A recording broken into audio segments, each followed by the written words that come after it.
शरीर खुद को बचाने के लिए ऐसे ऊर्जा के द्वारों को खोल देता है जिसके प्रति यदि समझ विकसित ना हो तो शरीर नरक बन जाता है। महर्षि बागभट्ट ने उपवास के संदर्भ में बड़ा सुंदर सूत्र कहा। कीमती सूत्र था, उसे भुला दिया गया।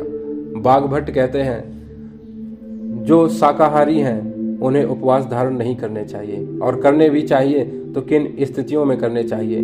बुद्ध महावीर कैसे उपवासों को धारण करते हैं, इसकी भी चर्चा करूंगा। और जो केवल मांसाहारी हैं, केवल मांस का भक्षण करते हैं, उन्हें उपवास करने चाहिए और लंबे उपवास करने चाहिए। जैसे अजगर जब पहला भोजन ग्रहण करता है तो दूसरे भोजन को ग्रहण करने में लगभग 15 दिन का समय लेता है। 15 दिन के उपवास के बाद अजगर दूसरे भोजन को ग्रहण करता है। और भी जो पशु हैं जो केवल मांस का भक्षण करते हैं, वह भी लंबे उपवास के बाद दूसरे भोजन को ग्रहण करते हैं, या फिर 24 घंटे में सिर्फ एक बार ही भोजन को लेते हैं। मनुष्य अपने अज्ञानता और अहंकार के चलते अपने ही शरीर से दुश्मनी कर बैठा है, अपने ही शरीर से जोर जबरदस्ती दुर्व्यवहार और बलात्कार करता है। देह जो मंदिर थी उसे नरक बनाकर बैठा हुआ है। सारी चालबाजी, सारी क्रियाएं मन की, सारी खुराफात मन की, सारी वासनाएं मन की, और मार पड़ती है शरीर को, और दुश्मनी शरीर से कर बैठते हैं। देह दुश्मन जान पड़ती है आदमी को, लेकिन दुश्मन मन है। निपटना ही है तो मन से निपटो, छोड़ना ही है तो मन को छोड़ो। बागभट्ट आगे कहते हैं, किन स्थितियों में उपवास को धारण करना चाहिए। यदि करना ही है तो पहले सम्यक भोजन पर आओ। जब तक तुम्हारा भोजन सम्यक ना हो जाए तब तक तुम उपवास को धारण मत करो। और किस प्रकार के मनुष्य को उपवास नहीं करना चाहिए? जो शारीरिक बल का प्रयोग करते हैं, जैसे खेती किसानी करने वाले, मजदूरी करने वाले व्यक्तियों को उपवास धारण नहीं करने चाहिए।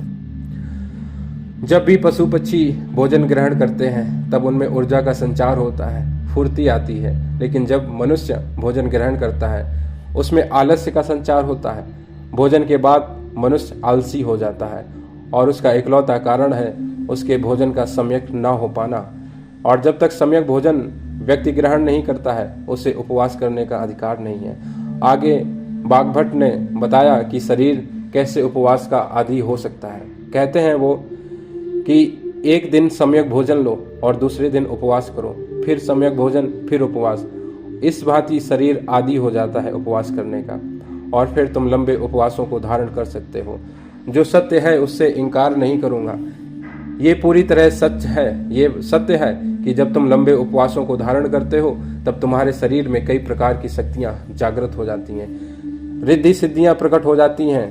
लेकिन उनके प्रति होश ना होने के कारण तुम सब कुछ पाकर भी भिखारी ही रहते हो, क्योंकि जो तुम कर रहे हो उसके प्रति तुम्हारा होश होता ही नहीं है। जैसे एक भिखारी गांव में भिक्षा मांगता था, और जब वो मृत्यु को प्राप्त हुआ, जब मर गया, तब गांव के लोगों ने सोचा कि यह जहां रात्रि विश्राम करता है वहीं इसको दफना दिया जाए।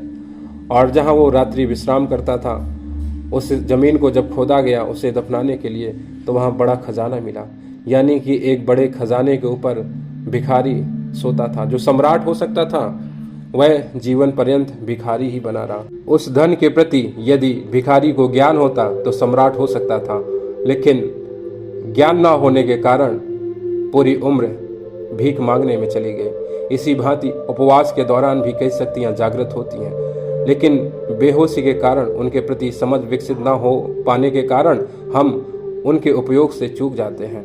उन क्रियाओं के द्वारा, उन ऊर्जाओं के द्वारा हम परमानंद के स्वाद को चख सकते हैं, परमात्मा को पा सकते हैं, लेकिन हम सर्वदा चूकते हैं। और कभी कभी समझ विकसित भी होती है तो वह समझ केवल उपयोग की होती है, यानी कि जादूगरी की समझ विकसित होती है, और फिर हम चमत्कार दिखाना शुरू करते हैं, लोगों को प्रभावित करना शुरू कर देते हैं। स्वयं को जन्माने के लिए हम कई प्रकार की कलाएं दिखाना शुरू कर देते हैं, जिन शक्तियों के माध्यम से, जिन ऊर्जाओं के माध्यम से हम परमात्मा को पा सकते थे, परमानंद में डूब सकते थे, हम जादूगरी में पड़ जाते हैं। ये सत्य है कि उपवास करने से कई बीमारियों का भी नाश होता है, शरीर के लिए लाभकारी है, लेकिन शरीर को भूख से तड़पाना और मन में भूख की इच्छा, भोजन की इच्छा रखना उपवास को महत्वहीन बना देता है। यदि कैंसर जैसी बीमारी किसी को है तो लंबे उपवास के बाद वह ट्रीटमेंट लेता है तो उससे होने वाले नुकसानों से वह बच सकता है।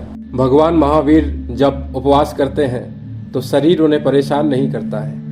भूख की कोई लहर उनमें उठती नहीं है जब तक चाहते हैं उपवास को धारण करते हैं, क्योंकि भगवान मन पर पहले ही काम कर चुके हैं। जैनों में एक अद्भुत प्रथा है उपवास के संदर्भ में कि वह एक दिन जब उपवास धारण करते हैं उपवासों को, तब एक दिन उपवास करते हैं और एक दिन भोजन, एक दिन भोजन एक दिन उपवास।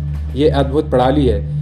इसका प्रयोग करके शरीर को कई प्रकार की बीमारियों से बचाया जा सकता है। भगवान बुद्ध भी उपवास धारण करते हैं, लेकिन पहले सम्यक भोजन पर आते हैं। आपने सुना होगा कि भोजन छोड़ते छोड़ते वह चावल के एक दाने पर आ गए थे।